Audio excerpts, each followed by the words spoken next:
The movie begins with Bora's father sweeping the area outside his shop in the quiet hours of the morning. A postman rushes over, handing him a parcel addressed to Bora. Since she isn't home, her father accepts it on her behalf. Let's cut to Bora in a recording booth, lending her voice to a shampoo commercial. Her voice is soothing, captivating, something even the sound engineers admire. Suddenly, her phone rings.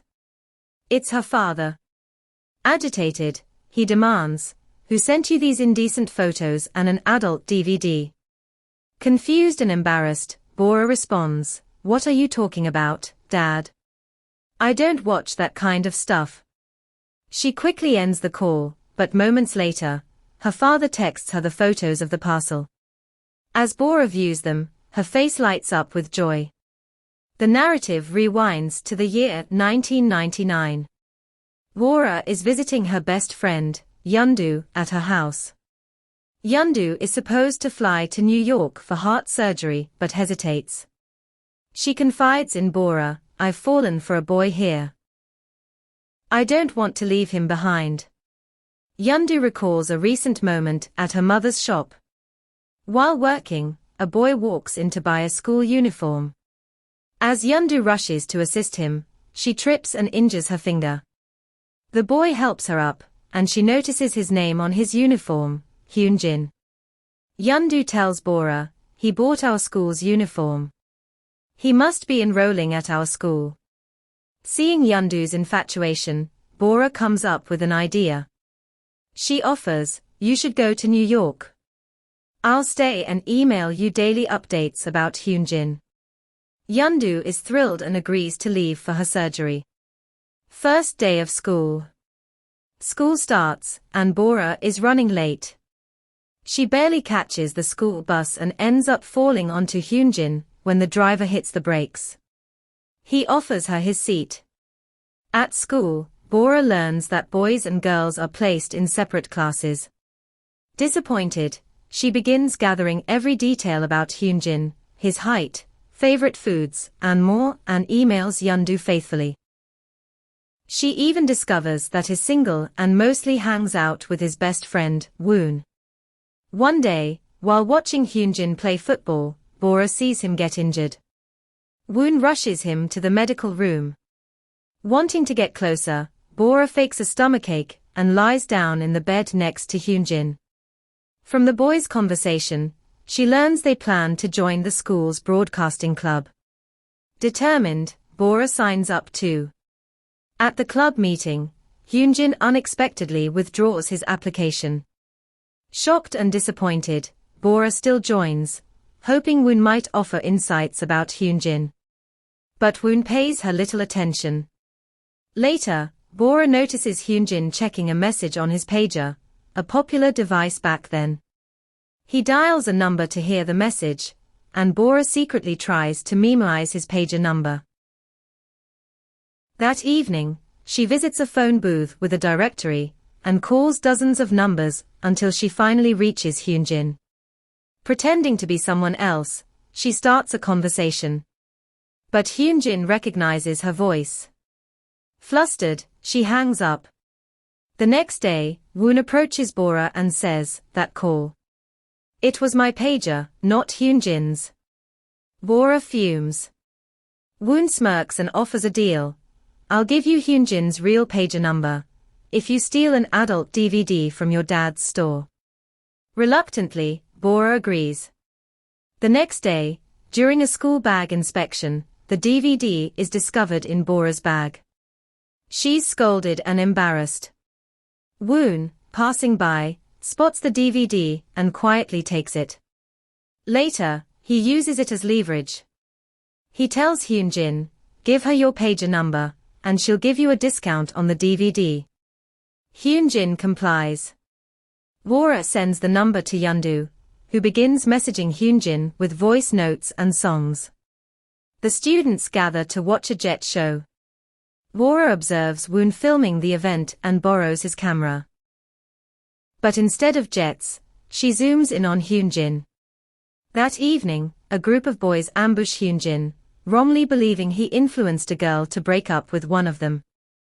As a bottle is about to strike him, Bora kicks it away, saving him. In the scuffle, she injures her foot and ends up in the hospital. The next day, Hyunjin invites Bora out.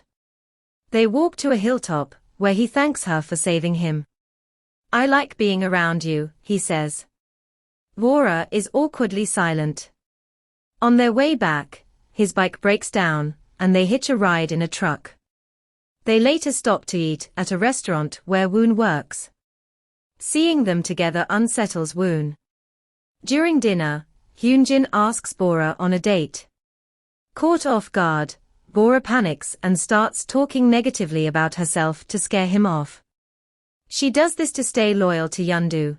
Ironically, Hyunjin finds her even more endearing.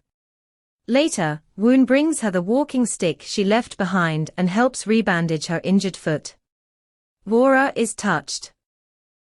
That night, she starts writing a message to Yeondu, warning that Hyunjin is a playboy, but deletes it, not wanting to hurt her. At a school trip, Hyunjin once again approaches Bora. She pulls him aside and tells him bluntly, "I don't love you. We're just classmates." He replies, "You're the only one who has my pager number." Bora insists she never sent him any messages.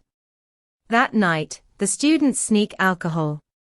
Bora, drunk, storms into what she thinks is the boys' room to retrieve their drinks, but ends up in Woon's room. As the teacher approaches, Woon pulls her in to hide. Bora, barely conscious, touches Woon's face and murmurs, "You're a good person," then passes out. Next day, students are punished by picking trash on the beach. Hyunjin sees Woon treating Bora specially and realizes she might like him. The three take a photo together, which Bora later mails to Yeondu. During summer break, Woon visits Bora and announces he's working at the ice cream parlor across from her shop. That night, he brings ice cream and talks with her family. Bora asks if he has siblings. "A younger brother, Joseph," he replies. After their parents divorced, Joseph moved to New York with their mom. One day, Bora runs into Hyunjin and they stop by the ice cream parlor. Woon sees them together and looks heartbroken. But then, Yeondu appears outside, crying. Bora rushes out and embraces her, both crying in the middle of the shop. Bora introduces her, "This is my best friend." Later at home, Yeondu asks about Hyunjin in the ice cream uniform. Bora is stunned, that wasn't Hyunjin. That was Woon.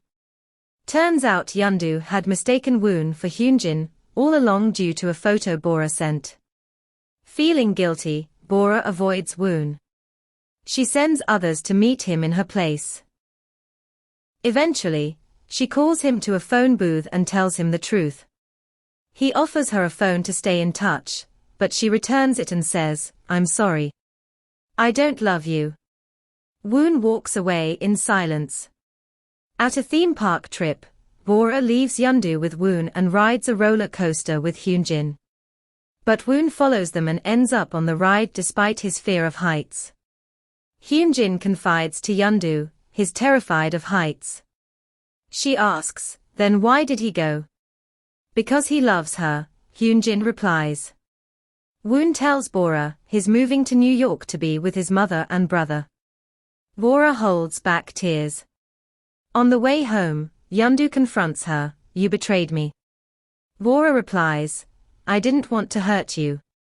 Later, Yeondu finds a deleted message Bora had once written, confessing her love for Woon. She realizes her mistake. The next day, Yeondu collapses at school but recovers. She forgives Bora and urges her, "Go see Woon before he leaves." Bora rushes to the station, where she tearfully confesses, "I lied. I do love you." Woon replies, "I'll remember everything. I'll always love you." They embrace before he boards the train. Back in the present, Bora receives that same parcel from the beginning. It contains a DVD and an invitation card. Hoping to reunite with Woon, she attends, but instead meets Joseph, Woon's brother. Joseph reveals the truth: Woon died 15 years ago. He explains that he found Bora's belongings among Woon's things and sent them to her. Heartbroken, Bora returns home and plays the DVD. It's not an adult film, it's a personal video Woon recorded of their days in the broadcasting club, filled with smiles and memories. At the end, Woon speaks to the camera, telling his brother, "I'll be going to Korea soon to meet someone special."